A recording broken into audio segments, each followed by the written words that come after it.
mieux que les tribunaux.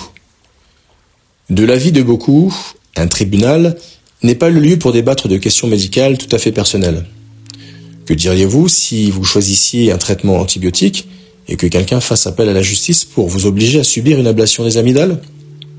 Il se peut que le médecin veuille vous faire bénéficier de ce qu'il considère comme les meilleurs soins possibles, mais son rôle n'est pas de rechercher des moyens légaux pour vous priver de vos droits fondamentaux.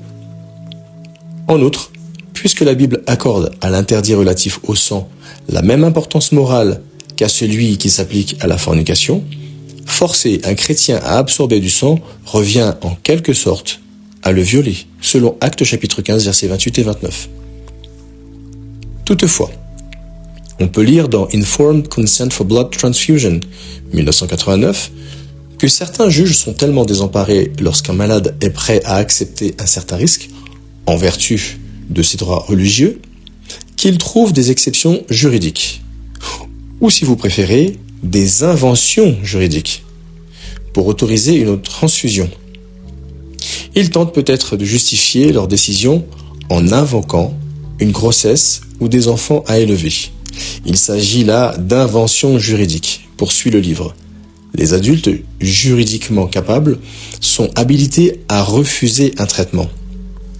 Certains de ceux qui veulent absolument recourir à la transfusion sanguine ignorent que les témoins ne refusent pas toutes les thérapeutiques. À vrai dire, ils n'en refusent qu'une, laquelle, même de l'avis des spécialistes, est loin d'être sans danger. Habituellement, un cas médical peut être traité de différentes manières. L'une présente tel risque, une autre tel autre risque. Un tribunal ou un médecin aux accents paternalistes peut-il savoir quel risque préserve au mieux votre intérêt? C'est à vous qu'il appartient d'en juger. Les témoins de Jéhovah sont fermes sur ce point. Ils ne veulent pas que quelqu'un décide à leur place.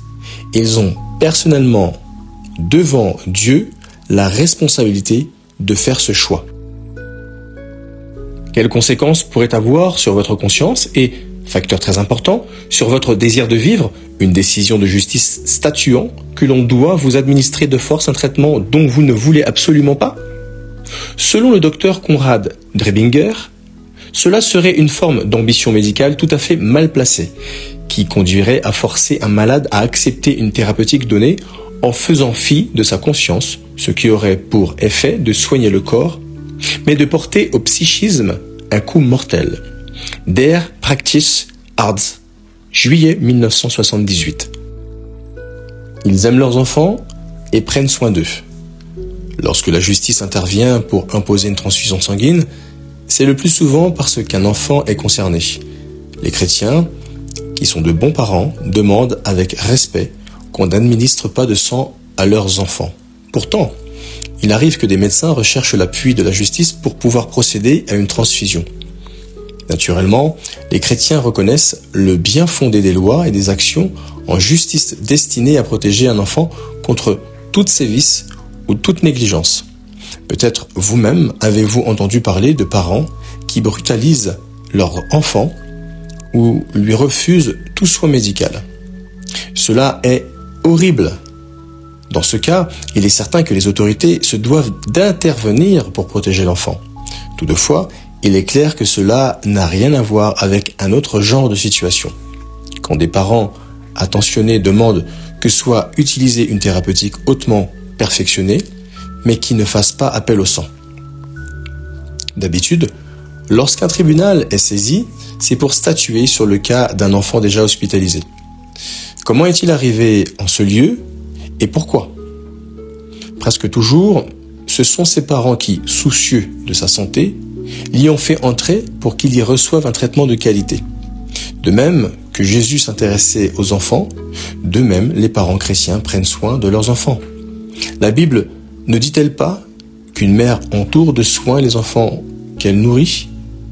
C'est ce profond amour que les témoins de Jéhovah éprouvent pour leurs enfants, selon 1 Thessaloniciens chapitre 2 verset 7, Matthieu chapitre 7 verset 11, chapitre 19 verset 13 à 15. Bien sûr, Tous les parents prennent des décisions qui ont des conséquences sur la sécurité ou la vie de leur enfant. La famille doit-elle se chauffer au gaz ou au mazout? Doit-on entreprendre un long voyage pour l'enfant? Peut-il aller se baigner? Ces choix comportent des risques, dont certains peuvent être mortels. Néanmoins, dans ce domaine, la société reconnaît aux parents le droit de prendre presque toutes les décisions regardant leur enfant. En 1979, la Cour suprême des États-Unis a déclaré sans ambiguïté la conception que la loi se fait de la famille repose sur ce postulat. Les parents possèdent ce qui manque à l'enfant en matière de maturité, d'expérience et de capacité de jugement, qualité nécessaire pour prendre les décisions difficiles de la vie. Le fait que la décision du père ou de la mère sur une question médicale comporte des risques ne transfère pas automatiquement le pouvoir de décision des parents à quelque organisme ou agent de l'État. Cette même année, la Cour d'appel de New York a rendu l'avis suivant. Le facteur le plus important permettant de déterminer si un enfant est privé de soins médicaux convenables est celui-ci. En tenant compte de toutes les circonstances, peut-on dire que les parents ont fait suivre à l'enfant un traitement médical acceptable? Cette question ne peut être posée en termes de bonnes ou de mauvaises décisions des parents, car l'état actuel de la pratique médicale, malgré ses progrès considérables, permet très rarement de tirer des conclusions aussi définitives. De la même manière, aucun tribunal ne peut se substituer aux parents. Rappelez-vous l'exemple de parents qui doivent choisir entre une opération ou un traitement antibiotique. Chaque thérapeutique comporte des risques. Des parents aimants ont la responsabilité de déterminer les avantages, inconvénients et autres facteurs en jeu, puis de prendre une décision. À cet égard, le docteur John Samuels, Anesthesiology News, octobre 1989, a proposé de réviser l'ouvrage Guides to the Judge in Medical Orders Affecting Children dans ce sens. La connaissance médicale n'est pas assez grande pour permettre à un médecin de prédire avec suffisamment de certitude si son malade va vivre ou mourir. Si l'on doit choisir une thérapeutique, si par exemple le médecin recommande une thérapeutique qui a 80% de chances de réussir, mais à laquelle les parents sont opposés, et que les parents ne soient pas défavorables à une thérapeutique qui n'a que 40% de chances d'aboutir, le médecin doit opter, même si c'est la plus risquée, pour la solution qui a l'assentiment des parents. Étant donné que l'on a découvert de nombreux risques mortels liés à l'utilisation médicale du sang et que des thérapeutiques de remplacement efficaces ont été mises au point, la solution qui écarte la transfusion n'est-elle pas, en définitive, la moins dangereuse? Naturellement, si leur enfant a besoin d'une opération, les chrétiens pèsent les nombreuses données du problème. Toute intervention chirurgicale, avec ou sans transfusion, présente des risques. Quel chirurgien donne des garanties? Les parents savent peut-être que des praticiens compétents obtiennent d'excellents résultats sur des enfants de témoins. Et cela sans utiliser de sang. Par conséquent, si un médecin ou un hôpital a une optique différente, plutôt que de provoquer une bataille juridique et éprouvante et qui demandera du temps, n'est-il pas plus raisonnable de collaborer avec des parents aimants? Les parents peuvent aussi faire transférer leur enfant dans un autre hôpital dont le personnel a l'expérience de tels cas et qui est disposé à prendre l'enfant en charge. Au demeurant, le traitement sans transfusion a davantage de chances d'être de qualité, car comme nous l'avons vu plus haut, il peut aider la famille à atteindre des buts médicaux et non médicaux légitimes. Des garanties légales. Pourquoi médecins et hôpitaux sont-ils parfois si prompts à intenter une action en justice afin de pouvoir administrer du sang? Bien souvent, dans certains endroits, la raison en est qu'ils ont peur d'être tenus pour responsables. Il n'y a pas lieu de s'inquiéter parce qu'un témoin de Jéhovah choisit un traitement qui ne fait pas appel au sang. Un médecin qui exerce à la faculté de médecine Albert Einstein aux États-Unis écrit « La plupart des témoins signent volontiers le texte proposé par l'Association des médecins américains qui dégagent le praticien et l'hôpital de toute responsabilité, et beaucoup portent sur eux une carte à l'attention des médecins. Un texte dûment daté et signé indiquant le refus de tout produit sanguin est un accord contractuel juridiquement valide. Anesthesiology News, octobre 1989. Ainsi, dans un esprit de coopération, les témoins de Jéhovah offrent aux praticiens ou à l'hôpital la garantie légale qu'ils ne seront pas poursuivis pour avoir pratiqué une thérapeutique non sanguine à la demande du malade. Comme le recommandent certaines autorités médicales, tous les témoins portent sur eux un document médical renouvelé annuellement et signé par la personne et par des témoins, souvent ses proches parents. En mars 1990, la Cour suprême de l'Ontario, au Canada, a soutenu une décision qui exprimait ainsi son approbation vis-à-vis de ce document. Cette carte est une déclaration écrite indiquant une position tout à fait acceptable que le porteur de la carte peut légitimement prendre en imposant une restriction écrite au contrat qu'il passe avec le médecin.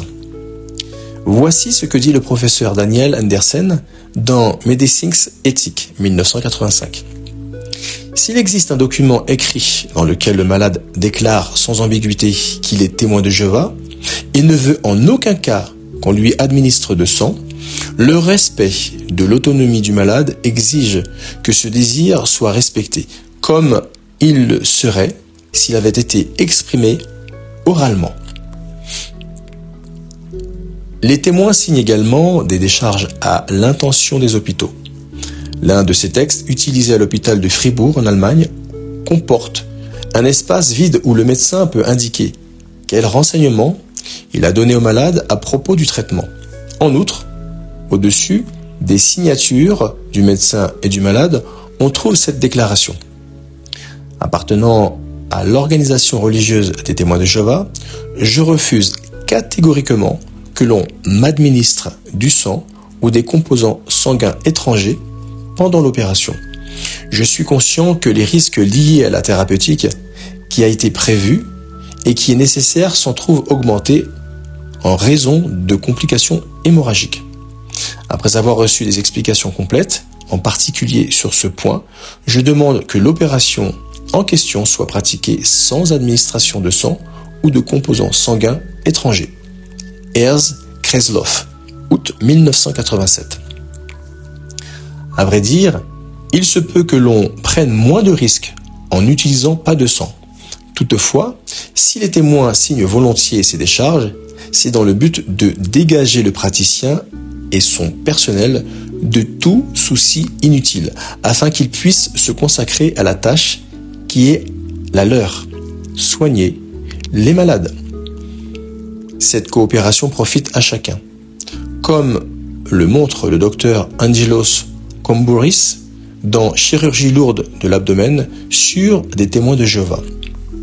Le chirurgien doit se sentir lié par l'accord qu'il a passé avant l'opération et il doit s'y tenir en dépit de ce qui peut arriver pendant ou après celle-ci.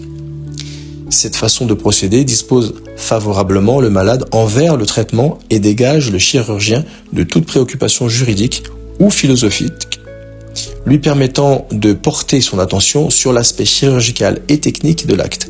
Il peut ainsi opérer dans les meilleures conditions et servir au mieux les intérêts de son malade. The American Surgeon, juin 1987.